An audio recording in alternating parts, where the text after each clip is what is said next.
What could make God's chosen people turn their swords against each other? How did 12 tribes united under one God become two warring kingdoms? Here's what will blow your mind. The split happened in just one day. A single conversation destroyed centuries of unity. But here's the real mystery. Why did God allow his own people to destroy each other? Why didn't he stop the bloodshed? The answers will reveal shocking truths about human nature, divine justice, and the dangerous cost of pride. You'll discover how one king's foolish words triggered 200 years of civil war, how golden calves replaced God's temple, and why foreign armies succeeded where God's people failed. Ready to uncover the hidden reasons behind history's most tragic family feud? Solomon's kingdom looked amazing from the outside, gold everywhere, beautiful buildings, and nations sending gifts. But behind all this glory was a painful truth. The people were suffering. The first book of Kings, chapter 4, tells us Solomon needed huge amounts of food every day. Solomon's provision for one day was 30 measures of fine flour and 60 measures of meal, 10 fat oxen, 20 pasture-fed cattle, 100 sheep besides deer, gales, roebucks, and fatted fowl. Someone had to pay for all this luxury. The king forced people from all the tribes to work on his projects. According to 1 Kings 5 hours 13 minutes and 14 seconds, King Solomon raised a levy of forced labor from all Israel. The levy numbered 30,000 men, and he sent them to Lebanon, 10,000 a month in shifts. They would be a month in Lebanon and 2 months at home. Think about this. Fathers were taken away from their families for months at a time just to cut down trees for the king's buildings. But it got worse. The people also had to pay heavy taxes. Every month, a different part of the country had to feed Solomon's huge household. Chapter 4 lists 12 officers who collected food from different regions. The burden was crushing ordinary families who could barely feed themselves. The temple construction required even more workers. 1 Kings 5:1-5. 1:6 records Solomon had 70,000 who carried burdens and 80,000 hewers of stone in the mountains. Besides Solomon's 3,300 chief officers who were over the work and had charge of the people who did the work. That's over 150,000 people forced into hard labor. Years of this treatment built up anger in people's hearts. They loved God and wanted to build his house, but Solomon's methods were breaking their backs and their spirits. The seeds of rebellion were planted during these years of hardship. When Solomon died, everyone held their breath. Would his son Rehoboam be different? The northern tribes decided to test him. They chose Shashim, an ancient holy place for the coronation. This wasn't an accident. Shechem was where Abraham first built an altar to God in the Promised Land. The people's request was simple and fair. 1 Kings 12:34 tells us, "And they sent and called him. And Jeroboam and all the assembly of Israel came and said to Rehoboam, 'Your father made our yoke heavy. Now therefore lighten the hard service of your father and his heavy yoke that he put on us, and we will serve you.'" They weren't asking to overthrow the kingdom. They just wanted relief from the crushing burden Solomon had placed on them. They were willing to serve Rehoboam if he would just be more merciful than his father. Rehoboam asked for 3 days to think about it. This seemed wise at first. During these 3 days, he talked to 2 different groups of advisors. First came the old men who had served his father. These experienced counselors gave him smart advice in verse 7. "If you will be a servant to this people today, and serve them and speak good words to them when you answer them, then they will be your servants forever." These older men understood something important. A good king serves his people, not the other way around. They had seen how Solomon's harsh policies created problems, and they wanted Rehoboam to learn from those mistakes. But Rehoboam didn't like this advice.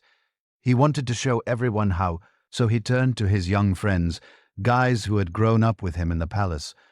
These young men had never worked hard or struggled like ordinary people. They told him exactly what his pride wanted to hear.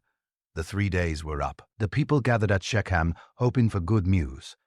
But what they heard shocked them. Rehoboam had chosen to follow the advice of his young foolish friends instead of the wise elders. 1 Kings 12:1-3-1-4 records his harsh answer. "And the king answered the people harshly, and forsaking the counsel that the old men had given him, he spoke to them according to the counsel of the young men, saying, My father made your yoke heavy, but I will add to your yoke. My father disciplined you with whips, but I will discipline you with scorpions. Can you imagine how the people felt hearing these words?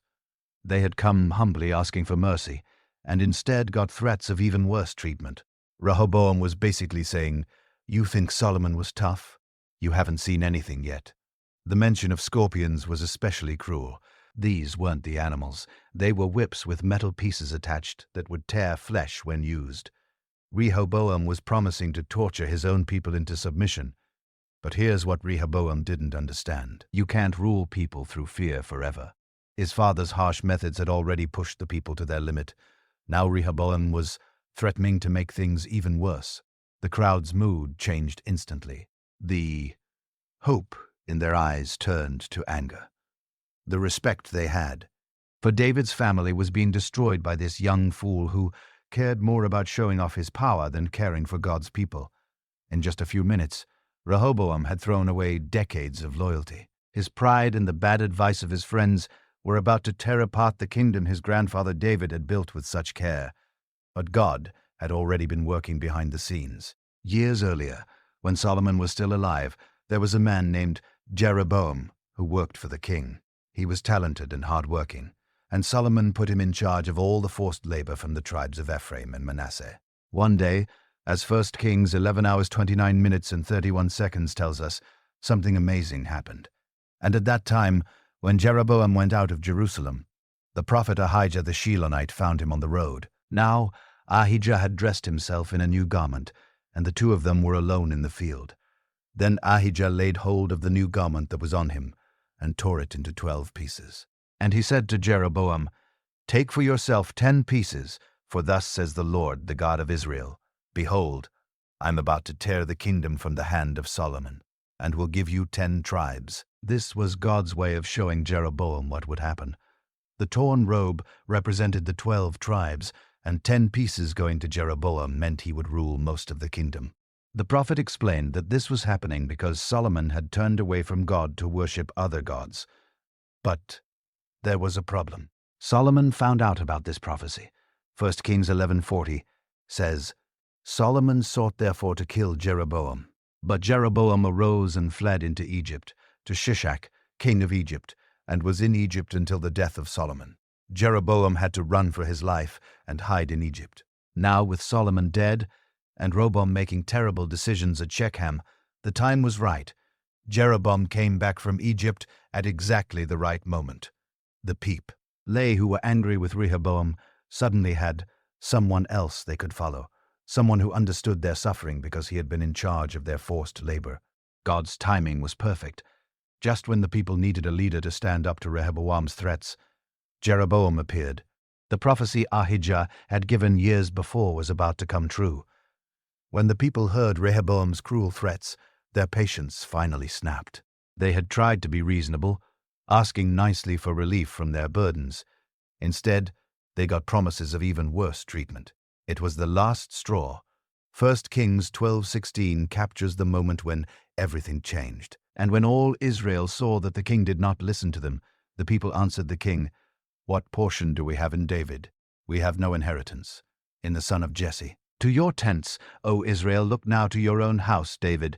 These weren't just angry words. They were a complete rejection of David's family line. The people were saying they no longer wanted anything to do with the house of David. To your tent, O Israel, was like saying, "We're done with you. We're going home." The rebellion happened incredibly fast. One moment, Rehoboam thought he was about to be crowned king over all 12 tribes. The next moment, 10 tribes were walking away from him, all because of a few foolish words spoken in pride.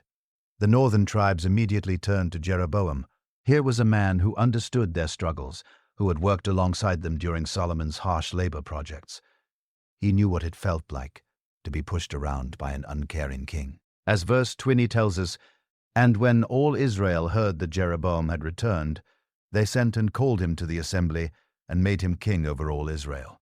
There was none that followed the house of David, but the tribe of Judah only." In one day, the United Kingdom was gone. David had spent years bringing the 12 tribes together under one crown. Solomon had made the kingdom rich and powerful. But Rehoboam destroyed it all with his arrogant words and foolish pride. The people weren't rebelling against God. They were rebelling against a king who threatened to treat them like slaves instead of like human beings made in God's image. Rehoboam was shocked. He couldn't believe what had just happened. In his mind, he was the rightful king of all Israel, and these people were just rebels who needed to be put in their place. He decided to use the one tool he understood: force. His first move was to send Adoram, the man in charge of forced labor, to bring the northern tribes back under control. This was probably the worst person he could have chosen. On Kings 12:18 tells us what happened. Then King Rehoboam sent Adoram, who was taskmaster over the forced labor, and all Israel stoned him to death with stones. Think about this choice for a moment. Adoram was the symbol of everything the people hated about Solomon's reign. He was the one who had forced their fathers and brothers into back-breaking labor. Sending him to negotiate was like poking an angry bear with a stick. The people's reaction was swift and violent. They killed Adoram with stones, showing just how much they hated what he represented. This wasn't just anger at one man. It was years of built-up rage finally exploding. The verse continues, "And King Rehoboam hurried to mount his chariot to flee to Jerusalem." The king barely escaped with his life. He had to run away like a criminal, jumping in his chariot and racing back to the safety of his own city. This failed mission made everything worse. Instead of showing strength, Rehoboam had shown that he was weak and out of touch. Instead of bringing the tribes back together, he had driven them further away. The blood of Adoram was now between them, making any peaceful saluti much harder. The northern tribes saw that Rehoboam would rather use violence than listen to their concerns. This convinced them they had made the right choice in rejecting him. There was no going back now. What had been one nation under God was now two separate kingdoms. The division was complete and shocking. Jeroboam ruled the northern 10 tribes from his capital in Shechem, while Rehoboam controlled only Judah and Benjamin from Jerusalem. The split wasn't just political. It cut right through families and friendships. Brothers who had fought side by side in David's army now found themselves on opposite sides of a border. Towns that had traded freely with each other were now in different countries. Kings 12:21 shows us how serious this division was. When Rehoboam came to Jerusalem, he assembled all the house of Judah and the tribe of Benjamin, 180,000 chosen warriors, to fight against the house of Israel, to restore the kingdom to Rehoboam, the son of Solomon. Rehoboam was preparing for war against his own people. He gathered almost 200,000 soldiers, ready to force the northern tribes back under his control through violence. The kingdom that David had built through unity and God's blessing was about to be torn apart by civil war. But the tragedy went deeper than politics. This split was also God's judgment on Solomon's unfaithfulness. 1 Kings 11:1-3 had warned this would happen. Therefore the Lord said to Solomon, "Since this has been your practice, and you have not kept my covenant and my statutes that I have commanded you, I will surely tear the kingdom from you, and will give it to your servant. Yet, for the sake of David, your father, I will not do it in your days, but I will tear it out of the hand of your son." Solomon's worship of other gods had consequences that reached beyond his own life. His son was paying the price for his father's spiritual folly. Lures, the kingdom was being torn apart exactly as God had warned. Now Israel had 2 kings instead of 1, 2 capitals instead of 1, and soon there would be 2 different ways of worshiping God. The unity that had made Israel strong was gone. Just when it looked like the situation couldn't get worse, God stepped in.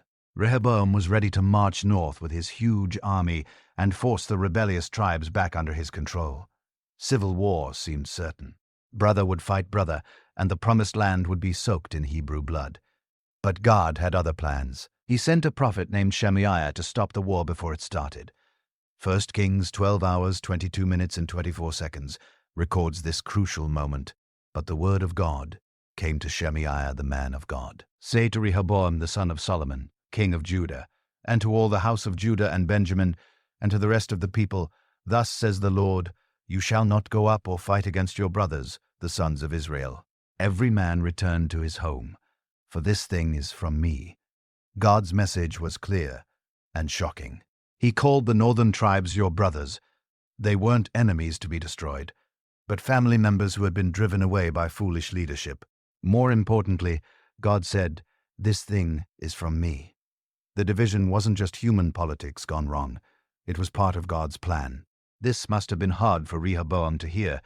He probably expected God to support his right to rule all 12 tribes. Instead, God was telling him to accept the division and go home peacefully. But here's something amazing. They obeyed. The last part of verse 24 says, "So they listened to the word of the Lord and went home again, according to the word of the Lord." 180,000 armed warriors, ready for battle, simply laid down their weapons and went home because God said so. This showed that despite all the political chaos, there were still people in both kingdoms who respected God's word. They chose to obey the Lord rather than follow their natural desire for revenge and conquest. The immediate crisis was over, but the damage was done. The kingdom was split, and it would stay that way for centuries to come. Jeroboam had won the political battle. 10 tribes followed him as their king, and he ruled from his new capital in Shechem. But late at night, when the celebrations were over, a troubling thought kept him awake. What would happen when the people went to worship? You see, God had commanded all Israelites to come to Jerusalem 3 times a year for the great festivals. Even though the kingdom was now split politically, God's law hadn't changed. The temple was still in Jerusalem in Rehoboam's territory. This meant Jeroboam's people would have to cross the border and enter his enemy's land to worship God properly. 1 Kings 12:26-27 shows us exactly what worried Jeroboam. And Jeroboam said in his heart, "Now the kingdom will turn back to the house of David. If this people go up to offer sacrifices in the house of the Lord at Jerusalem, then the heart of this people will turn again to their Lord, to Rehoboam, king of Judah, and they will kill me and return to Rehoboam, king of Judah." Think about this fear from Jeroboam's point of view. Every few months, thousands of his people would travel to Jerusalem. They would see the beautiful temple, remember the glory days of David and Solomon, and maybe start thinking that splitting the kingdom had been a mistake. Worse, they might decide that God was really on Rehoboam's side since he lived in the temple in Jerusalem. What if families started talking during these trips? What if they began to regret leaving Rehoboam? What if some of the northern tribes decided to switch sides? Jeroboam could picture it all too clearly, his own people turning against him and maybe even killing him to get Bar. CK in Rehoboam's good graces, this fear ate at Jeroboam day and night. He had worked so hard to become king, and now it felt like his throne could disappear every time his people went to worship. But instead of trusting God, who had made him king in the first place, Jeroboam decided to take matters into his own hands. He began planning something that would solve his political problem, but create a spiritual disaster that would last for centuries. Fear was about to make him do something that would break God's heart and destroy his own soul. Jeroboam came up with what he thought was a brilliant solution. If he couldn't stop his people from wanting to worship, he would give them somewhere else to worship, right in his own kingdom. But this wasn't going to be just any worship. Jeroboam was about to make one of the most tragic mistakes in Israel's history. The king called his best craftsmen and ordered them to make 2 golden calves. These weren't small statues.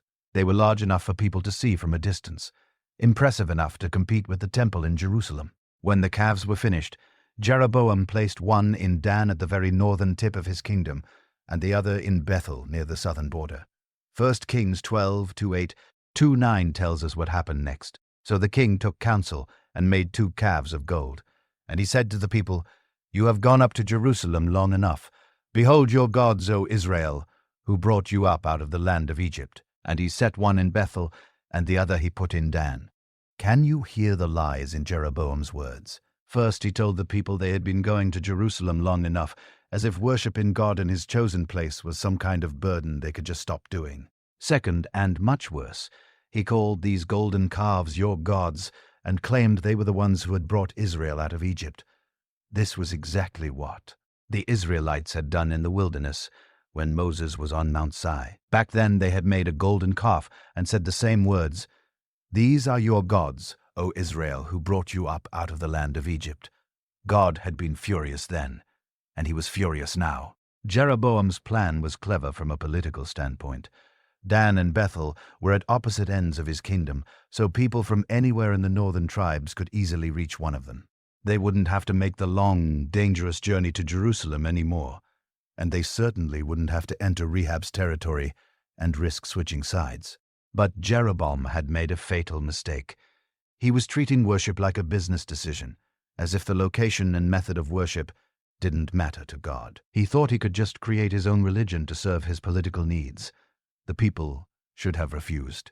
They should have remembered what happened to their ancestors who worshipped the golden calf in the wilderness. But instead, verse 30 tells us the tragic truth. Then this thing became a sin, for the people went as far as Dan to worship the one there. The golden calves were just the beginning. Jeroboam quickly realized he had another problem. He didn't have any priests. All the real priests were from the tribe of Levi, and most of them stayed loyal to the temple in Jerusalem. After all, that's where God had chosen to put his name, and that's where he had commanded them to serve. So Jeroboam decided to make his own priests. This wasn't just bending the rules a little. This was completely throwing out God's clear commands about who could serve as priests. According to 1 Kings 12:31, he also made houses on high places and appointed priests from among all the people who were not of the Levites. Think about how shocking this was. God had specifically chosen the tribe of Levi to be his priests. He had given detailed instructions about how they should be trained, what they should wear, and how they should conduct worship. These weren't suggestions. They were direct commands from the Creator of the universe. But Jeroboam didn't care about God's commands. He cared about keeping his kingdom together. So he basically put up a help-wanted sign and hired anyone who obliged. It didn't matter what tribe they came from or whether they knew anything about God's laws. If they were willing to serve at his golden calves, they were hired. 2 Chronicles 11:1-3-1-5 gives us more details about what happened.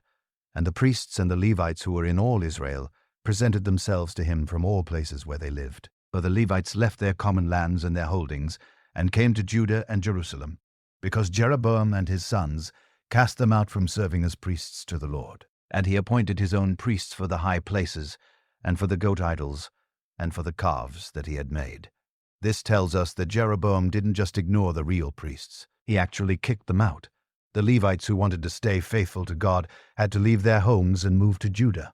Imagine having to choose between your job and your faith, between staying in your hometown and obeying God. Meanwhile, Jeroboam's new priests had no training, no understanding of God's holiness, and no respect for his laws. They were just political appointees doing whatever the king told them to do. This fake priesthood would lead Israel further and further away from the true God. Jeroboam wasn't finished yet. He had created fake gods and fake priests, but he still had one more problem. The people were used to celebrating God's festivals at specific times of the year. If they kept following God's calendar, they might remember that these celebrations were supposed to happen in Jerusalem, at the real temple. So Jeroboam decided to change God's calendar too. 1 Kings 12:3-2-3-3 describes his next act of rebellion. And Jeroboam appointed a feast on the 15th day of the 8th month, like the feast that was in Judah. And he offered sacrifices on the altar. So he did in Bethel, sacrificing to the calves that he had made. And he placed in Bethel the priests of the high places that he had made. He went up to the altar that he had made in Bethel on the 15th day in the 8th month, in the month that he had devised from his own heart. And he appointed a feast for the people of Israel, and went up to the altar to make offerings. Notice those important words. In the month that he had devised from his own heart. God had commanded that the Feast of Tabernacles should be celebrated in the 7th month, but Jeroboam moved it to the 8th month, just because he felt like it. This might seem like a small change, just shifting a festival by 1 month, but it showed something terrible about Jeroboam's heart. He thought he could improve on God's plan. He thought his ideas were better than God's commands. The Feast of Tabernacles was supposed to remind the people how God had taken care of them in the wilderness. It was a time to remember his faithfulness and give thanks for his provision. But Jeroboam turned it into a celebration of his own golden calves. Even worse, Jeroboam didn't just change the date. He performed the ceremonies himself. The text says he went up to the altar to make offerings. But Jeroboam wasn't a priest. Only priests from the tribe of Levi were supposed to offer sacrifices. By doing this, Jeroboam was claiming to be prophet, priest, and king all at the same time. The people should have been horrified. They should have remembered that when King Saul tried to offer sacrifices, God rejected him as king. But instead, they went along with Jeroboam's fake festival, celebrating at the wrong time, in the wrong place to the wrong gods. God had been watching all of this rebellion, and his patience was running out. Jeroboam thought he had solved all his problems with his fake religion, but he was about to discover that you can't fool the Almighty. On the day of Jeroboam's fake festival, as the king stood at his altar in Bethel burning incense to his golden calf, something amazing happened. 1 Kings 13, 1-2 tells the story. And behold, a man of God came out of Judah by the word of the Lord to Bethel. Jeroboam was standing by the altar to make offerings. And the man cried against the altar by the word of the Lord and said, "O altar, altar, thus says the Lord, behold, a son shall be born to the house of David, Josiah by name, and he shall sacrifice on you the priests of the high places, who make offerings on you, and human bones shall be burned on you." Picture this scene. Jeroboam is in the middle of his big ceremony, probably feeling pretty proud of himself. Hundreds of people are watching him offer incense to his golden calf. Everything seems to be going perfectly. Suddenly a stranger appears, a prophet from Judah, from Rehoboam's kingdom. This man walks right up to Jeroboam's altar and starts prophesying against it. He's not talking to Jeroboam. He's talking to the altar itself, as if it's a living thing that needs to hear God's judgment. The prophecy was specific and shocking. A future king named Josiah from David's family line would one day sacrifice the false priests on this very altar and burn human bones on it. This was God's way of saying that this fake worship wouldn't last forever. One day divine judgment would come. But the prophet wasn't finished. Verse 3 continues, "And he gave a sign the same day, saying, This is the sign that the Lord has spoken. Behold, the altar shall be torn down, and the ashes that are on it shall be poured out." A sign. The prophet was going to prove that his words came from God by making something happen right now in front of everyone. This wasn't just a prediction about the distant future. This was an immediate demonstration of God's power. Can you imagine the tension in the air? Everyone was staring at the altar, waiting to see if the prophet's words would come true. Jeroboam's entire fake religion was about to be tested in front of all his people. Jeroboam was furious. Here, he was trying to conduct his important religious ceremony, and this prophet from enemy territory was ruining everything. The king's first instinct was to use force to solve his problem. 1 Kings 13:4 describes what happened next. When the king heard the saying of the man of God, which he cried against the altar at Bethel, Jeroboam stretched out his hand from the altar, saying, "Seize him," and his hand which he stretched out against him dried up so that he could not draw it back to himself. In that instant, everything changed. Jeroboam reached out to grab the prophet or to order his guards to arrest him, but his hand immediately became withered and useless. He couldn't even pull it back to his side. The king, who thought he was so powerful, couldn't even control his own arm. At the same moment, verse 5 tells us, the altar also was torn down, and the ashes poured out from the altar according to the sign that the man of God had given by the word of the Lord. The altar split apart, just as the prophet had predicted, and all the ashes from Jeroboam's sacrifices spilled onto the ground. Picture the shock on everyone's faces. The altar they had been worshipping at was broken in pieces. Their king was standing there with a withered hand, helpless and humiliated. And the prophet from Judah was standing calmly in the middle of it all, completely unharmed. This was God's way of showing everyone who really had power. Jeroboam old make golden calves and fake priests and false festivals, but he couldn't stand against the true God of Israel. His fake religion was literally falling apart in front of everyone's eyes. Suddenly, Jeroboam's attitude completely changed. Verse 6 shows us his desperate plea. And the king said to the man of God, "Entreat now the favor of the Lord your God, and pray for me that my hand may be restored to me." And the man of God entreated the Lord, and the king's hand was restored to him and became as it was before. Notice that Jeroboam called God, the Lord your God, not my God or our God. Even in his moment of need, he still wasn't ready to fully acknowledge the God he was rebelling against. But the prophet was merciful. He prayed for Jeroboam, and God healed the king's hand immediately. This was grace that Jeroboam didn't deserve. A demonstration of God's mercy even to those who rebel against him. You would think this amazing demonstration of God's power would end the story perfectly. The prophet had delivered his message, proved God's power, and even shown mercy to the rebel king. But what happened next shows how dangerous it can be to disobey God even in small things. Jeroboam was so impressed by what he had seen that he invited the prophet to come home with him for a meal. 1 Kings 13:7 records his offer. And the king said to the man of God, "Come home with me, and refresh yourself, and I will give you a reward." But the prophet refused, explaining the instructions God had given him in verse 9. "For so was it commanded me by the word of the Lord, saying, You shall neither eat bread, nor drink water, nor return by the way that you came." God had told him to deliver the message and leave immediately, without accepting any hospitality, or even taking the same road home. So the prophet started his journey back to Judah, taking a different route. Just as God had commanded, everything should have been fine. But there was an old prophet living in Bethel who heard about what had happened at the altar. This old prophet was curious about the man from Judah. According to verses 11 to 18, he saddled his donkey and rode after the young prophet. When he found him resting under a tree, he invited him back to his house for a meal. When the young prophet explained that God had forbidden him to eat or drink in this place, the old prophet told a terrible lie. Verse 18 records his deception. And he said to him, "I also am a prophet as you are. And an angel spoke to me by the word of the Lord, saying, Bring him back with you into your house, that he may eat bread and drink water." But he lied to him. The Isgal young prophet believed this lie and went back to eat with the old prophet. But during the meal, God spoke through the old prophet himself, delivering a shocking message in verses 21 to 22.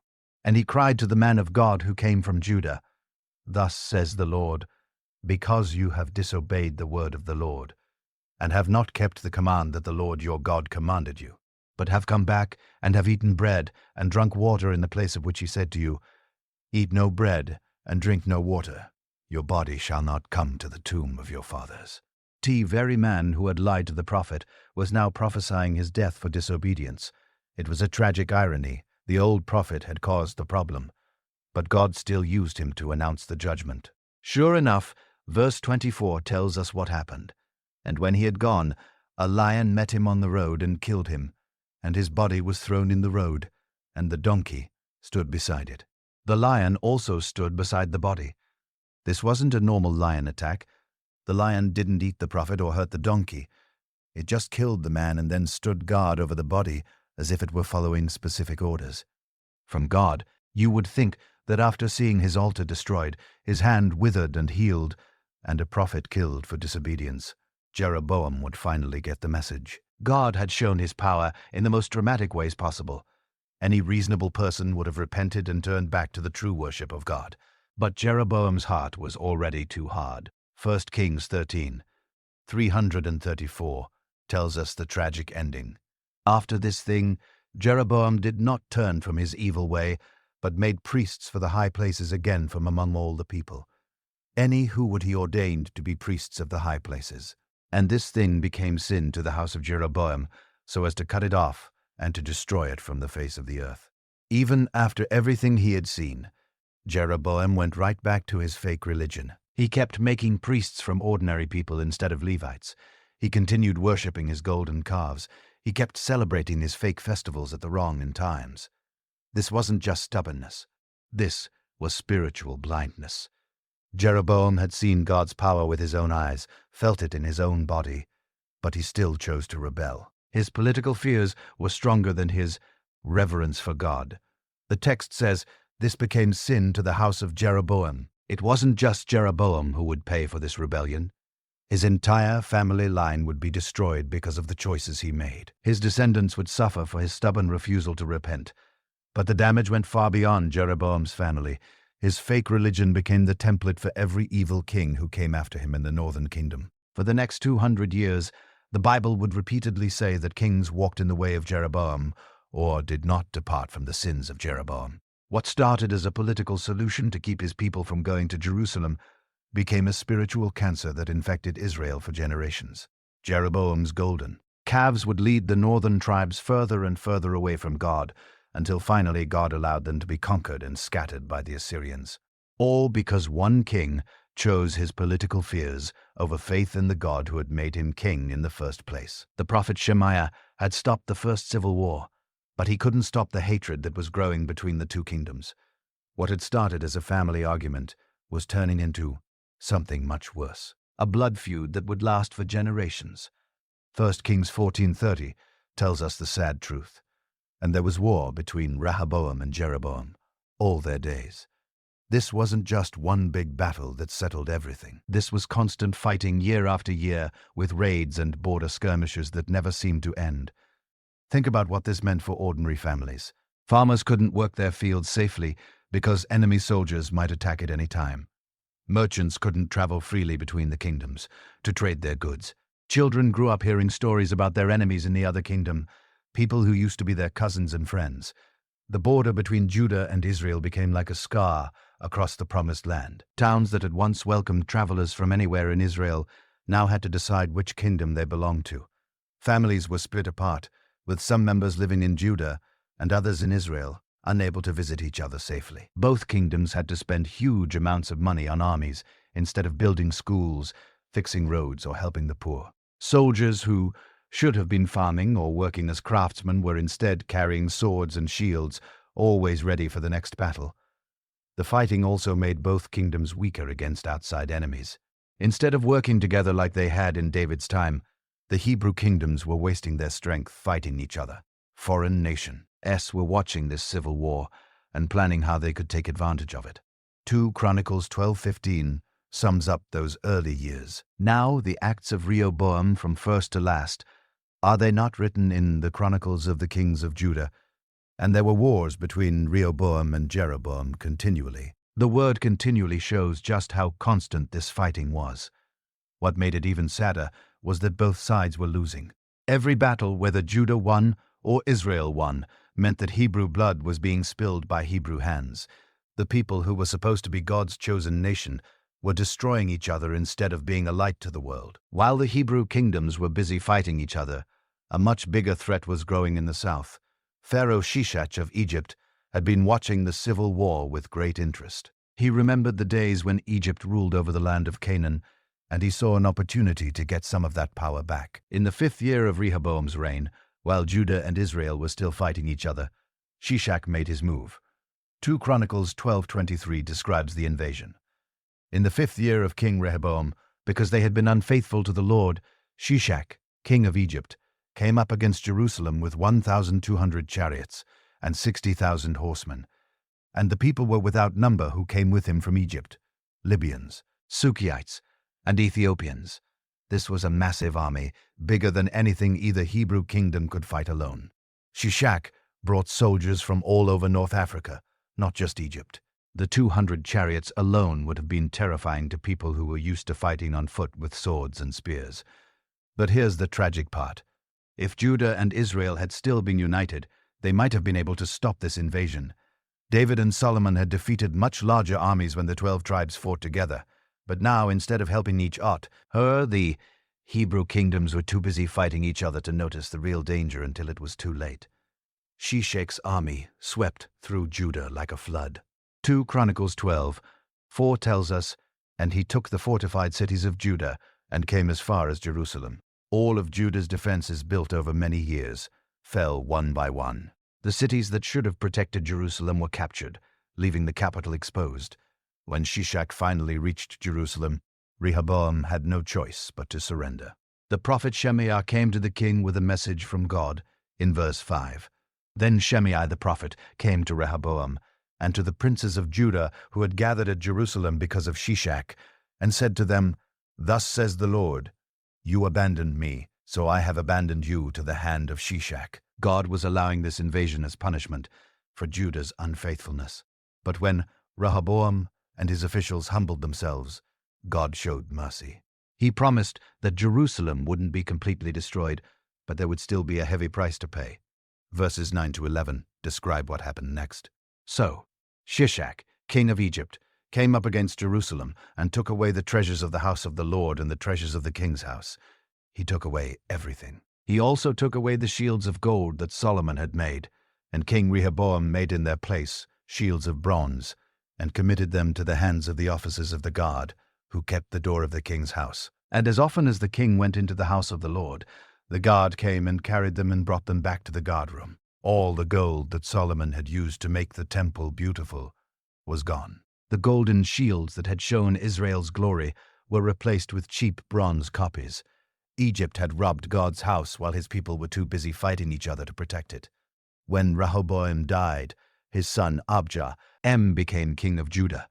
You might think that after Egypt's devastating invasion, both kingdoms would realize they needed to stop fighting each other, but the hatred had grown too deep. The civil war continued into the next generation. Jeroboam gathered a huge army of 800,000 men to fight against Judah, but Abijah could only muster 400,000 soldiers. The odds were 2-1 against Judah, and it looked like Israel was about to win a crushing victory. But before the battle began, something remarkable happened.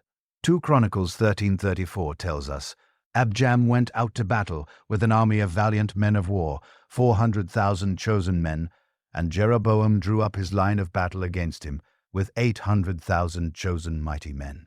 Then Abijah stood up on Mount Zin, that is in the hill country of Ephraim, and said, Hear me, Jeroboam, and all Israel. Abijah climbed up on a mountain where both armies could hear him, and he gave one of the most powerful speeches in the Bible. This wasn't just political trash talk before a battle. This was a theological argument about which kingdom was really following God. Abijah started by reminding everyone of God's promises in verse 5. Ought you not to know that the Lord God of Israel gave the kingship over Israel forever to David and his sons by a covenant of salt? A covenant of salt meant a permanent, unbreakable promise. God had chosen David's family to rule, not Jeroboam's. Then Abijah got to the heart of the problem in verse 8. And now you think, to withstand the kingdom of the Lord in the hand of the sons of David, because you are a great multitude, and have with you the golden calves that Jeroboam made you for gods. This was a direct attack on Jeroboam's fake religion. Abijah was saying that Israel wasn't just rebelling against Judah, they were rebelling against God himself by worshipping those golden calves. But Abijah wasn't finished. In verses 9-1, he contrasted the two. Kingdoms worship. Have you not driven out the priests of the Lord, the sons of Levi, and made priests for yourselves like the peoples of other lands? Whoever comes for ordination with a young bull and 7 rams becomes a priest of what are no gods. But as for us, the Lord is our God, and we have not abandoned him. We have priests ministering to the Lord, who are sons of Levi and Levites for their service. They offer to the Lord every morning and every evening burnt offerings and incense of sweet spices. Set out the showbread on the table of pure gold, and care for the golden lampstand, that its lamps may burn every evening. For we keep the charge of the Lord our God, but you have abandoned him. This speech turned the coming battle into something much bigger than a political fight. Abijah was saying this was a war between true worship and false worship, between obedience to God and rebellion against him. After Abijah finished his speech, you might think Jeroboam would have been ashamed and called off the battle. Instead, the northern king decided to use a sneaky military trick. While Abijah was talking, Jeroboam quietly sent part of his army around behind Judah's forces. 2 Chronicles 13 hours, 13 minutes, and 14 seconds describes what happened. Jeroboam had sent an ambush around to come upon them from behind. Thus his troops were in front of Judah, and the ambush was behind them. And when Judah looked, behold, the battle was in front and behind. And they cried out to the Lord, and the priests blew the trumpets. Suddenly Judah was trapped.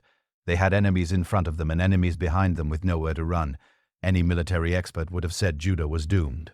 But instead of panicking, they did something that showed their faith was real. They cried out to God for help. The priests blew their trumpets not to signal retreat, but to call on the Lord to fight for them. This was the same kind of faith that Joshua had shown at Jericho, trusting God to win impossible battles. And God answered their prayer in an amazing way. Verse 15 tells us, Then the men of Judah raised the war cry. And when the men of Judah raised the war cry, God defeated Jeroboam and all Israel before Abijah and Judah. Notice that it says, God defeated Israel, not Judah defeated Israel. This was clearly a supernatural victory. When Judah's soldiers shouted their battle cry, God himself joined the fight on their side. The results were devastating for the northern kingdom. Verse 17 gives us the shocking numbers. Abjam and his people struck them with great force, so that 500,000 chosen men of Israel fell slain. 500,000 soldiers from Israel died in one battle. This was one of the bloodiest days in the history of the Hebrew people. Verse 18 explains why this happened. Thus the people of Israel were subdued at that time, and the people of Judah prevailed, because they relied on the Lord, the God of their fathers. The key was that Judah relied on the Lord, while Israel relied on their golden calves and fake priests. But this victory came at a terrible cost. Yes, God had shown his power and defended those who trusted in him. But 500,000 Hebrew men were dead, men who had wives and children waiting for them to come home. The civil war had reached a new level of tragedy, with entire generations wiped out in a single day. Jeroboam never recovered from this defeat. Verse 20 tells us, Jeroboam did not recover his power in the days of Abjam, and the Lord struck him down, and he died. The king who had led Israel into idolatry was finally judged by the God he had rejected. When Abjam died, his son Asor became king of Judah. Unlike his father and grandfather, Asor was a man who truly wanted to follow God with all his heart. He looked around his kingdom and saw all the idols and pagan worship places that had been built, and he decided to clean house. 2 Chronicles 14:25 describes Asa's reforms, and Asa did what was good and right in the eyes of the Lord his God. He took away the foreign altars and the high places, and broke down the pillars and cut down the Asherim, and commanded Judah to seek the Lord, the God of their fathers, and to keep the law and He also took out of all the cities of Judah the high places and the incense altars, and the kingdom had rest under him. This was exactly what Judah needed. Asa wasn't just getting rid of obvious pagan idols. He was also tearing down the high places where people tried to worship God in the wrong way. He wanted his people to worship only at the temple in Jerusalem, just as God had commanded. The results were amazing. The kingdom had rest under Asa, meaning there was peace and prosperity. When a nation follows God's ways, he blesses them with security and success. But the peace didn't last forever. In the northern kingdom, a new king named Baasha had taken power, and he wasn't about to let Judah get too strong. 1 Kings 15:16 tells us, "And there was war between Asa and Baasha, king of Israel." All their days, the endless cycle of fighting was continuing into another generation. Even though Asa was trying to follow God, and even though Judah had won that great victory at Mount Zamarime, the two kingdoms still couldn't find peace. Baasha decided to try a new strategy. Instead of meeting Judah in open battle, he would strangle them economically. 1 Kings 15:17 explains his plan. And Baasha, king of Israel, went up against Judah and built Ramah, that he might permit no one to go out or come into Asa, king of Judah. Ramah was a town just 5 miles north of Jerusalem. By building a fortress there, Baasha could control the main road between Judah and the northern kingdoms. No merchants could travel to Jerusalem to trade. No pilgrims from the northern tribes could come to worship at the temple. Baasha was trying to isolate Judah and cut off their connections to the outside world.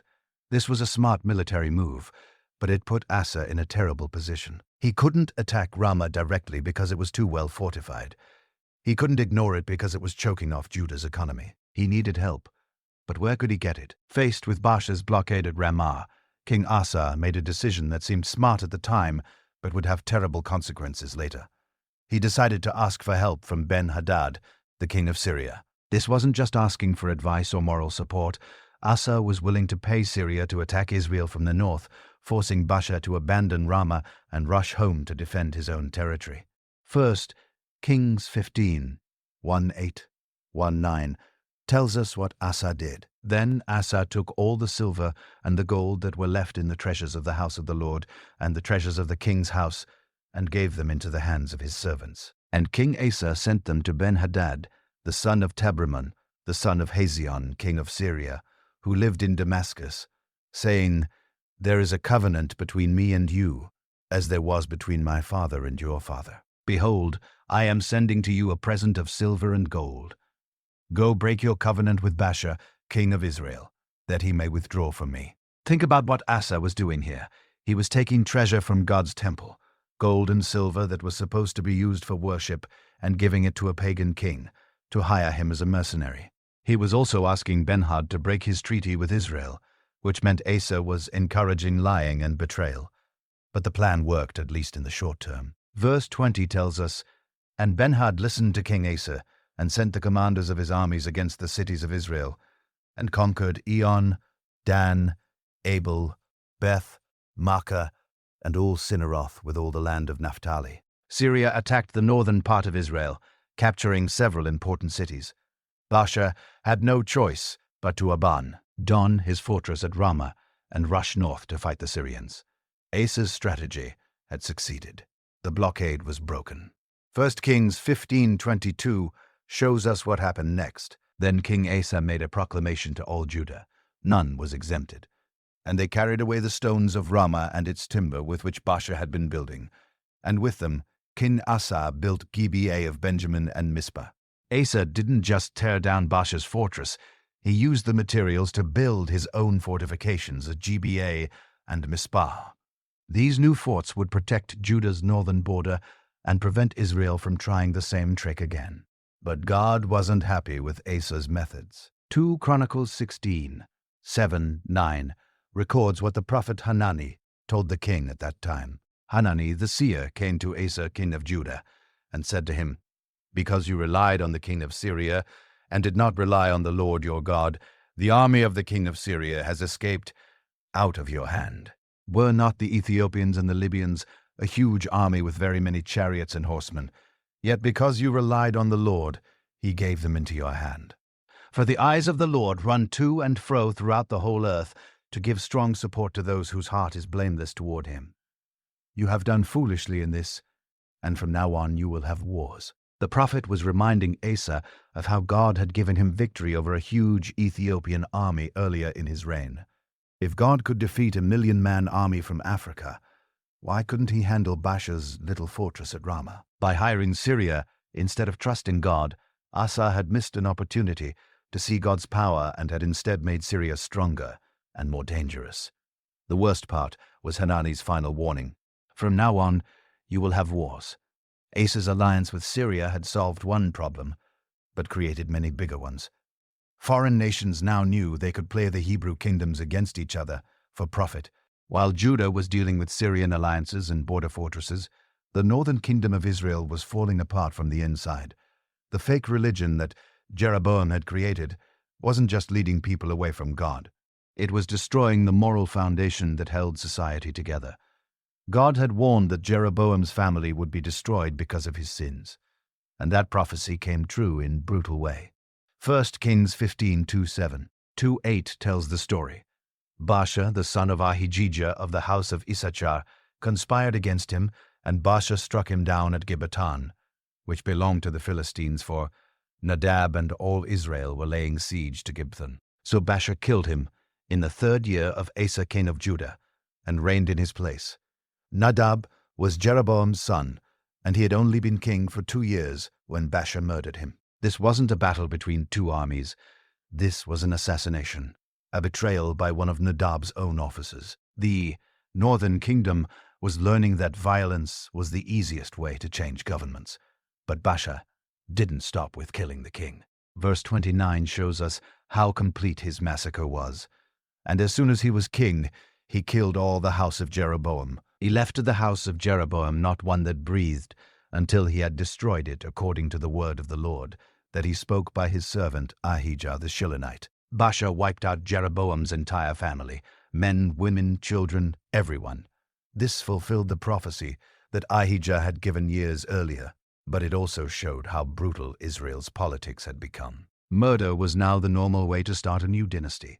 You might think Baasha would learn from Jeroboam's mistakes, but he didn't. 1 Kings 15:34 tells us, "He did what was evil in the sight of the Lord, and walked in the way of Jeroboam, and in his sin, which he made Israel to sin." Baasha kept the same fake religion, the same golden calves, the same corrupt priesthood. So God sent the same judgment on Baasha's family. The prophet Jude delivered this message in 1 Kings 16:1-3. And the word of the Lord came to Jehu, the son of Hanani, against Baasha, saying, Since I exalted you out of the dust, and made you leader over my people Israel, and you have walked in the way of Jeroboam, and have made my people Israel to sin, provoking me to anger with their sins, behold, I will utterly sweep away Baasha and his house, and I will make your house like the house of Jeroboam, the son of Nebat. The same pattern repeated exactly. Baasha ruled for 24 years, then died naturally. His son became king, but only lasted 2 years before being assassinated by his own chariot commander, Zimri. And just like before, the new king killed everyone in the previous royal family. But Zimri's reign was even shorter, only 7 days. When the army heard that Zimri had murdered the king, they declared their commander Omri as the new king and marched on the capital. Zimri was trapped in the palace and burned it down around himself rather than surrender. 1 Kings 16:15-18 summarizes this. Chaos. In the 27th year of Asa, king of Judah, Zimri reigned 7 days in Tsar. Now the troops were encamped against Gibbethon, which belonged to the Philistines. And the troops who were encamped heard it said, Zimri has conspired, and he has killed the king. Therefore all Israel made Omri, the commander of the army, king over Israel that day in the camp. So Omri went up from Gibbethon, and all Israel with him, and they besieged Tsar. And when Zimri saw that the city was taken, he went into the citadel of the king's house, and burned the king's house over him with fire, and died. In less than 50 years, Israel had gone through 4 different dynasties, each one ending in murder and massacre. The kingdom that was supposed to be God's chosen people had become a place where violence was the only way to gain power. Down in Judah, King Asa's son Jehoshaphat was watching the chaos in the northern kingdom with growing concern. The constant violence and instability in Israel was making both Hebrew kingdoms look weak to their enemies. Foreign nations were starting to think that God's people were just another collection of warring tribes, no different from any other nation. Jehoshaphat was a godly king who wanted to follow God's ways, and he believed that meant trying to make peace with Israel. After all, they were still fellow Hebrews, still descendants of Abraham, Isaac, and Jacob. Maybe if the 2 kingdoms could stop fighting each other, they could work together again like in the days of David and Solomon. By this time, Omri's son Ahab had become king of Israel. Ahab was powerful and wealthy, and he had built a magnificent new capital city called Samaria. He also had a daughter named Athaliah, who was old enough to get married. Jehoshaphat came up with what seemed like a brilliant plan, a royal marriage that would unite the 2 kingdoms peacefully. His son, Jehoram, would marry Ahab's daughter Athaliah, creating a family bond between the royal houses of Judah and Israel. 2 Chronicles 18:1 tells us what happened. Now Jehoshaphat had great riches and honor, and he made a marriage alliance with Ahab. This seemed like a wonderful solution. Instead of war, there would be wedding celebrations. Instead of hatred, there would be family ties. The children of this marriage would be related to both royal families, giving them a reason to keep the peace. But there was a huge problem that Jehoshaphat didn't fully understand. Ahab wasn't just another Hebrew king. He was married to a woman named Jezebel who worshipped the pagan god Baal. And Ahab's daughter Athaliah had grown up learning her mother's religion, not the faith of Abraham and Moses.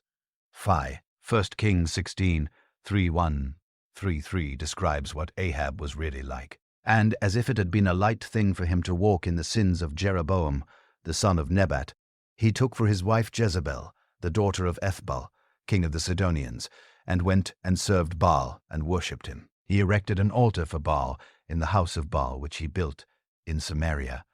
And Ahab made an Asher. Ahab did more to provoke the Lord, the God of Israel, to anger than all the kings of Israel who were before him. This means Athaliah wasn't just bringing political connections to Judah. She was bringing Baal worship. When she married Jehoram, she would influence him to abandon the God of Israel for the pagan gods of her family. The marriage alliance that was supposed to bring peace would instead bring spiritual poison into Judah's royal house. Later, Athaliah would try to destroy David's entire family line and set up Baal worship in Jerusalem itself. Jehoshaphat's peace initiative had failed before it even began. You can't make true peace by compromising with evil. The only way to have real peace is when both sides are following God's ways. While the Hebrew kingdoms spent centuries fighting each other, A terrifying new power was rising in the east. The Assyrian Empire was growing stronger and more aggressive, every year swallowing up smaller nations one by one. Their army was unlike anything the world had ever seen, disciplined, ruthless, and equipped with the latest weapons of war. The Assyrian kings watched the civil war between Israel and Judah with great interest. They saw how the constant fighting had weakened both kingdoms, draining their treasures and dividing their armies. What should have been one strong nation that could resist foreign invasion had become two weak kingdoms that were easy to manipulate. King Tiglath-Pileser III of Assyria was especially clever at playing the Hebrew kingdoms against each other. 2 Kings 15 hours 19 minutes and 20 seconds tells us about his first move against Israel. Pul, the king of Assyria, came against the land, and Menahem gave Pul 1,000 talents of silver that he might help him to confirm his hold on the royal power. And Menahem exacted the money from Israel, that is, from all the wealthy men, 50 shekels of silver from every man to give to the king of Assyria. So the king of Assyria turned back and did not stay there in the land. Think about what was happening here.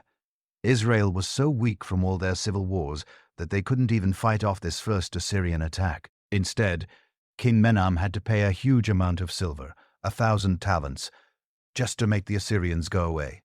That's like paying a bully to leave you alone, knowing he'll probably come back for more money later. But the worst part was how Menahem got this money. He taxed every wealthy man in Israel 50 shekels of silver. This wasn't just taking money from the royal treasury. This was forcing ordinary citizens to pay tribute to a foreign enemy. The people who should have been protected by their king were instead being robbed to pay off his failures. The Assyrians learned an important lesson from this encounter. The Hebrew kingdoms would pay tribute rather than fight. They were afraid of each other, afraid of losing their thrones, and afraid of the cost of war. This made them perfect targets for Assyrian manipulation. Soon both Israel and Judah were sending tribute to Assyria on a regular basis. 2 Kings 16:7-8 shows us how King Ahaz of Judah also became an Assyrian puppet. So Ahaz sent messengers to Tiglath-Pileser, king of Assyria, saying, "I am your servant and your son. Come up and rescue me from the hand of the king of Syria and from the hand of the king of Israel, who are attacking me." And Ahaz took the silver and gold that was found in the house of the Lord and in the treasures of the king's house and sent a present to the king of Assyria. Ahaz was actually asking Assyria to attack his fellow Hebrews. He was so afraid of Israel and Syria that he invited a foreign empire to come and rescue him. He even took gold and silver from God's temple to pay for this rescue. The division between the kingdoms had become so bitter that they would rather trust foreign enemies than each other. The Assyrians were happy to help for a price. They defeated Syria and Israel just as Ahaz wanted, but now Judah owed them tribute too. Both Hebrew kingdoms had become vassal states, sending their wealth to Assyria instead of using it to build up their own defenses. By the time Hosea became king of Israel, the northern kingdom was trapped. They had been paying tribute to Assyria for years, and their treasury was almost empty. The people were tired of seeing their money go to foreign masters instead of being used to improve their own lives. Hoshea knew that something had to change, but he was caught between impossible choices. If he kept paying tribute, Israel would slowly bleed to death financially. But if he stopped paying, the Assyrians would come with their army and destroy the kingdom completely. In his desperation, Hosea decided to try a dangerous gamble. He would make a secret alliance with Egypt and stop paying tribute to Assyria. Egypt was the only power in the region that might be strong enough to stand up to the Assyrian war machine. 2 Kings 17:4 tells us about this fateful decision. But the king of Assyria found treachery in Hosea, for he had sent messengers to So, king of Egypt, and offered no tribute to the king of Assyria, as he had done year by year. Therefore the king of Assyria shut him up and bound him in prison. Hosea thought he was being clever by reaching out to Egypt in secret, but the Assyrians had spies everywhere. They discovered his play. And before Egypt could send any real help, King Shalmaneser of Assyria was furious that his vassal was trying to rebel, and he moved quickly to crush the uprising. The first thing the Assyrians did was capture Hosea himself. The king of Israel was arrested and thrown into an Assyrian prison, leaving his kingdom without a leader just when they needed one most. This shows how completely the Assyrians dominated the region. They could just walk in and arrest a king whenever they wanted. But Hosea's capture was only the beginning. The Assyrians had decided that Israel was too dangerous to leave alone. The northern kingdom had rebelled once, and they might rebel again. The only way to make sure this didn't happen was to destroy Israel completely. What made this situation even more tragic was that it could have been avoided if Israel and Judah had stayed united. They would have been strong enough to resist Assyrian pressure. If they had trusted in God instead of foreign alliances, He might have protected them from their enemies. But centuries of civil war had left Israel weak, isolated, and desperate. Hosea's alliance with Egypt was the last gasp of a dying kingdom. Egypt was too far away to provide real help, and they were more interested in using Israel as a buffer against Assyria than actually protecting them. The northern kingdom was about to pay the ultimate price for generations of bad decisions. With their kin captured and their Egyptian allies nowhere to be found, the people of Israel faced the full fury of the Assyrian army. King Shman V surrounded Samaria, the capital city, and began one of the longest and most brutal sieges in biblical history. 2 Kings 17:5 describes the beginning of the end. Then the king of Assyria came up throughout all the land and came up to Samaria and besieged it 3 years, 3 whole years. Think about what that meant for the people trapped inside the city. At first, they probably thought they could hold out until Egypt sent help, or until the Assyrians got tired and went home. But as months turned into years, hope began to fade. Food became scarce, then rare, then almost impossible to find. People started dying from hunger and disease.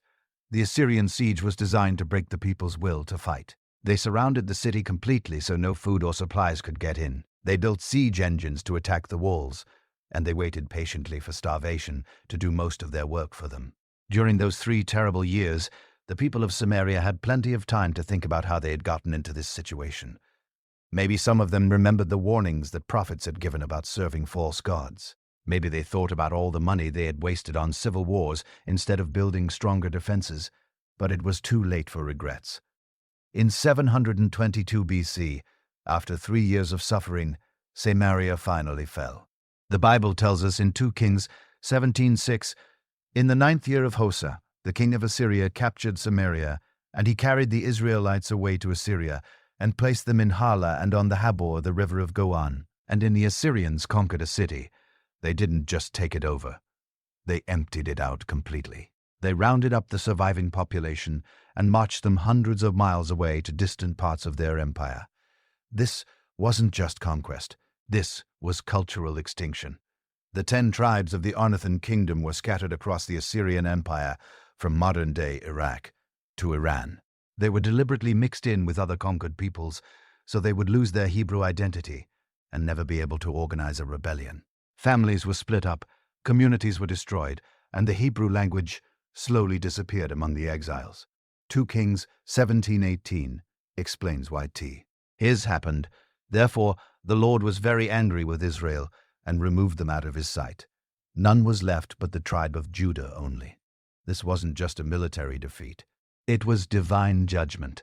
God had warned Israel for centuries through his prophets, but they had refused to listen. The northern kingdom, which had lasted for about 200 years, was gone forever. The 10 tribes became known as the lost tribes of Israel because they disappeared into the Assyrian Empire and never returned as a distinct people. The Assyrians didn't leave the northern territory empty after they deported the Israelites. Empty land was useless land, and the Assyrian Empire was all about maximizing profit and control. So they brought in people from other parts of their empire to settle in what used to be Israel. 2 Kings 17:24 tells us about this population replacement. And the king of Assyria brought people from Babylon and from Cutha and from Ava and from Hamath and from Sepharv and placed them in the cities of Samaria instead of the people of Israel. And they took possession of Samaria and lived in its cities. Think about what? The promised land that God had given to Abraham, Isaac, and Jacob was now being settled by pagans from all over the Assyrian Empire.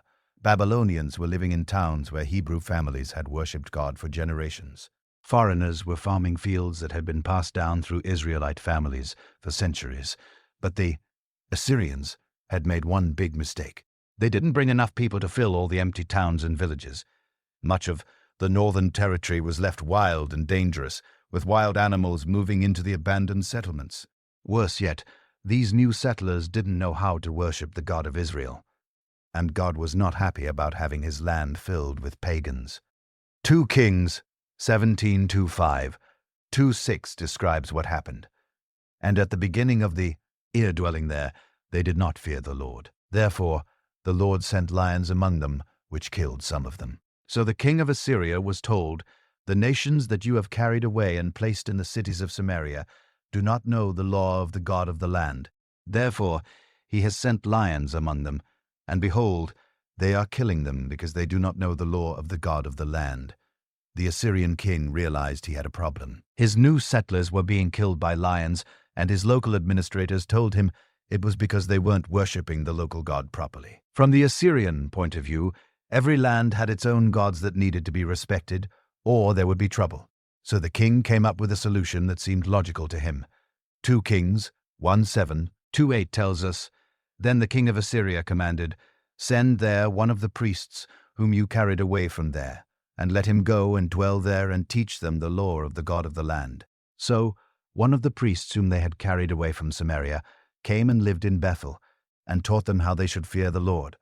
One of the exiled Israelite priests was sent back to teach the new settlers how to worship God. But remember, this priest probably came from the corrupted northern kingdom, where they had been worshipping golden calves and mixing pagan practices with Hebrew religion for 200 years.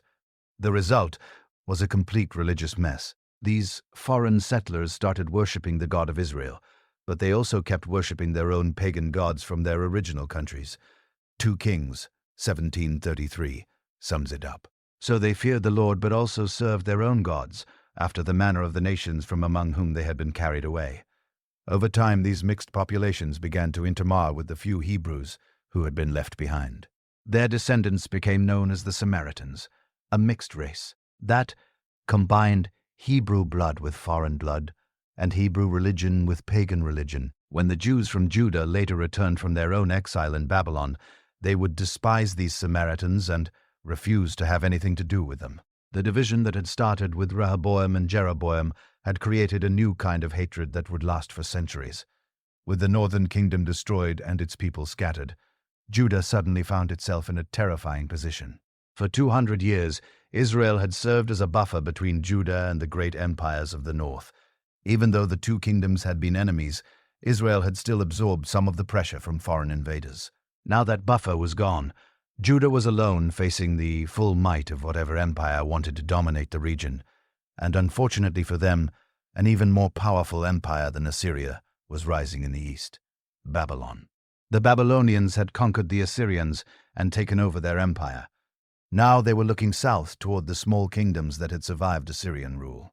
Egypt was still a major power in the region, and the land between Egypt and Babylon became a constant battleground as these two superpowers fought for control. Judah was caught right in the middle of this conflict. They were too small to fight either Egypt or Babylon directly, but they were too important geographically to be ignored. Whoever controlled Judah controlled the main road between Asia and Africa. King Josiah of Judah tried to stay independent by not taking sides in the conflict between Egypt and Babylon. But 2 Kings 23:29 shows us how impossible this was. In his days, Pharaoh Necho, king of Egypt, went up to the king of Assyria to the river Euphrates. King Josiah went to meet him, and Pharaoh Necho killed him at Megiddo when he saw him. Josiah tried to stop the Egyptian army from marching through his territory to fight the Babylonians, but he was killed in the attempt. This shows how completely the great powers dominated the region. They would march their armies wherever they wanted, and any small kingdom that got in the way would be crushed. After Josiah's death, Judah became a puppet state, first of Egypt, then of Babylon. 2 Kings 24:1 tells us, "In his days Nebuchadnezzar, king of Babylon, came up, and Jehoiakim became his servant. 3 years, then he turned and rebelled against him." Just like Israel before them, Judah was forced to pay tribute to a foreign empire, and just like Israel, they eventually tried to rebel when the burden became too heavy. But Judah had learned nothing from Israel's destruction. They made the same mistakes, trusted the same warnings from God's prophets. The difference was that Judah was facing an even more powerful enemy than Israel had faced. The Babylonian Empire under Nebuchadnezzar was larger, richer, and more militarily advanced than Assyria had ever been. And Judah was trying to resist them without any help from other Hebrew kingdoms. If David's united kingdom had still existed, it might have been strong enough to maintain independence from Babylon, at least for a while. The combined armies of all 12 tribes, along with their accumulated wealth and strong fortifications, could have put up a real fight. But that unity was long gone. Judah stood alone, weakened by centuries of civil war, drained by paying tribute to foreign empires, and surrounded by enemies on all sides. King Nebuchadnezzar of Babylon was not as patient as the Assyrians had been. When Judah's king Jehoiakim stopped paying tribute and tried to rebel, the Babylonian response was swift and brutal. The first Babylonian attack came in 605 BC, when they captured Jerusalem and took many of the nobles and skilled workers back to Babylon as prisoners. On these captives was a young man named Daniel, who would become famous for his faithfulness to God in a foreign land. But this was just the beginning. When Jehoiakim's son Jehoiakim continued the rebellion, Nebuchadnezzar came back with an even larger army. 2 Kings 24, 10-ish, 14 describes what happened at that time. The servants of Nebuchadnezzar, king of Babylon, came up to Jerusalem, and the city was besieged. And Nebuchadnezzar, king of Babylon, came to the city while his servants were besieging it.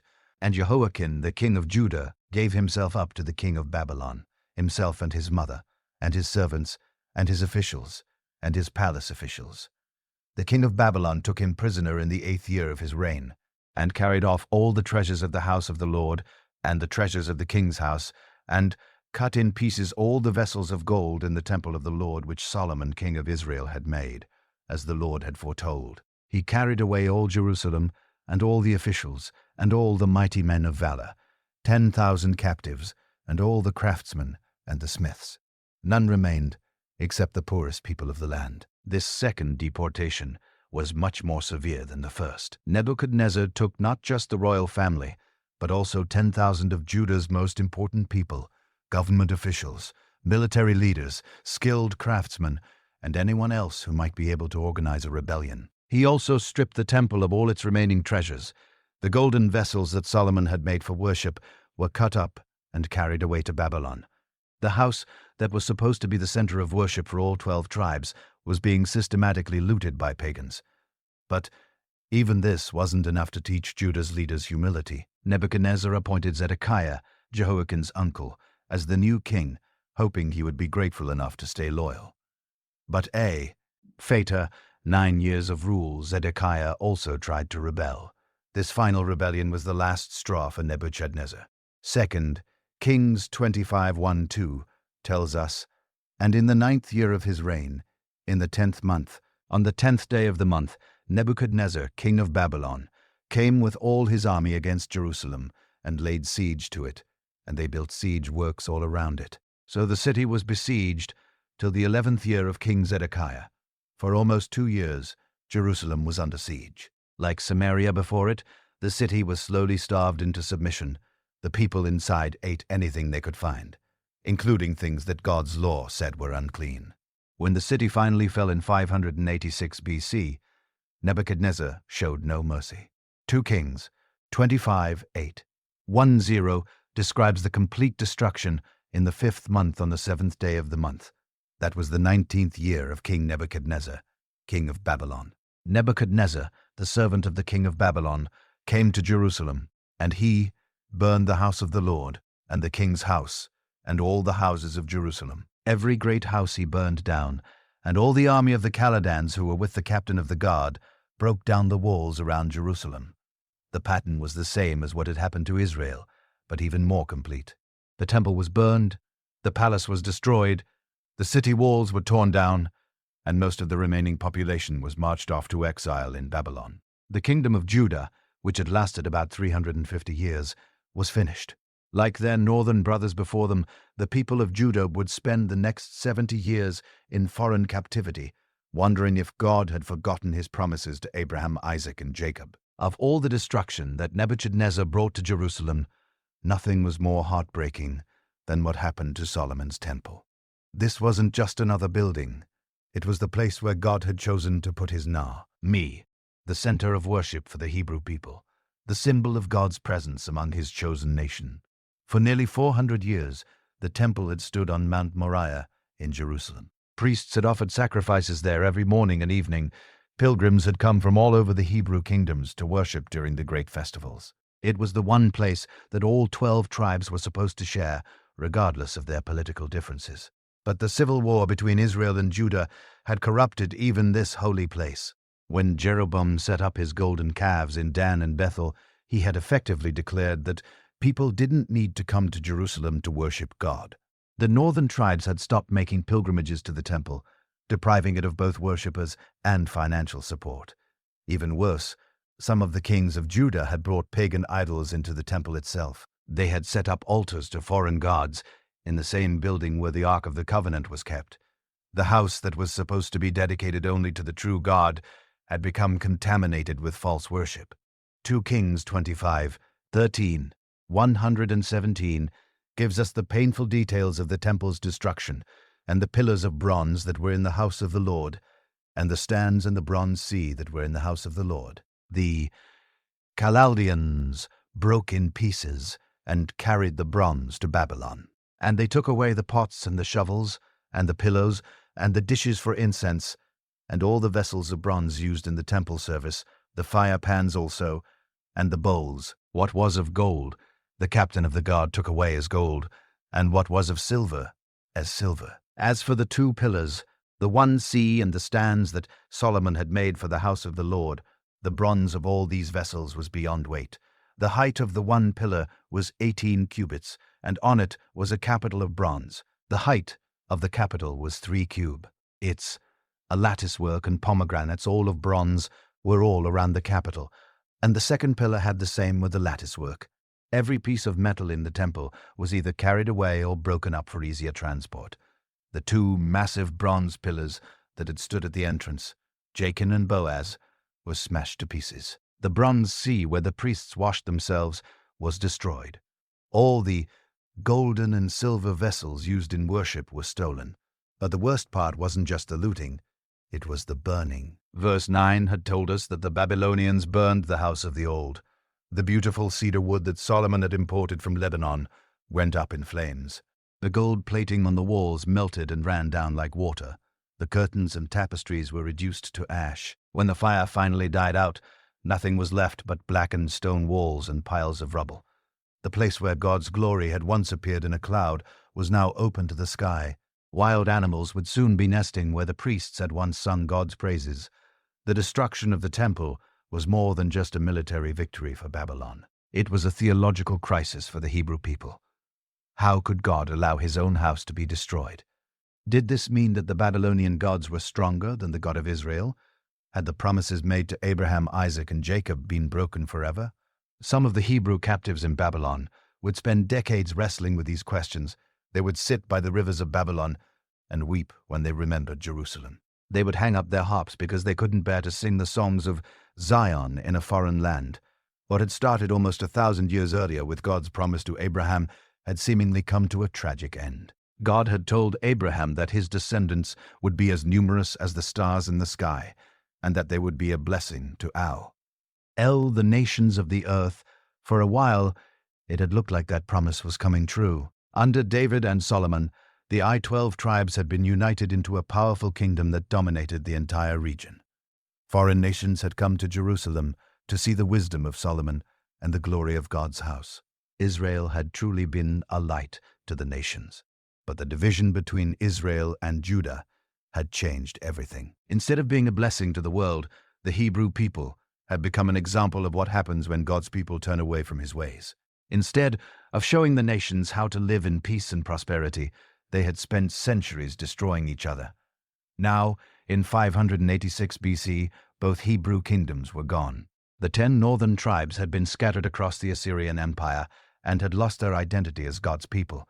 The southern tribes of Judah and Benjamin were in exile in Babylon, wondering if they would ever see their homeland again. 2 Kings 25:21 sums up the catastrophe in just a few words. So Judah was taken into exile out of its land. The promised land that God had given to their ancestors was now occupied by foreigners. The covenant that God had made with Moses on Mount Sinai seemed to be broken beyond repair. But the scattering went deeper than just physical exile. The unity that had made the Hebrew people special was completely destroyed. The 12 tribes that were supposed to work together as one nation were now spread across multiple empires, speaking different languages and losing touch with their common heritage. Some of the exiles in Babylon would eventually return to rebuild Jerusalem and the temple, but they would never again be the united kingdom that David had created. The northern tribes would never return as distinct groups. The Samaritans, who lived in the old northern territory, would be rejected by the returning Jews. The division that had started with Rehoboam and Jeroboam would become a permanent part of Hebrew identity. Even when Jesus came to earth, centuries later, the effects of this division were still visible. He would encounter Samaritans who were despised by the Jews. He would speak about the lost sheep of the house of Israel who was scattered among the nations. He would weep over Jerusalem because the people still didn't understand what would bring them peace. The story that had begun with such promise, one people chosen by God to be a light to the world, had ended in tragedy. The division between Israel and Judah had not only destroyed 2 kingdoms, but had shattered God's original plan for his chosen people to demonstrate his glory to all the nations. If this journey through biblical history has opened your eyes to the power of unity and the danger of division, I want to encourage you to subscribe to our channel. Hit that subscribe button and the notification bell so you won't miss our upcoming videos exploring more incredible stories from Scripture. And please share this video with someone who needs to hear this message. Whether it's a friend struggling with division in their own life, a family member interested in biblical history, or someone who's never heard these stories before, your share could change their perspective forever. What lesson from the conflict between Israel and Judah spoke to you the most? Drop a comment below and let's continue this conversation. I read every single comment and love hearing your thoughts on these ancient stories that still speak to us today. Until next time, remember that God's plans for unity and restoration are always stronger than human pride and division. Thanks for watching, and I'll see you in the next video.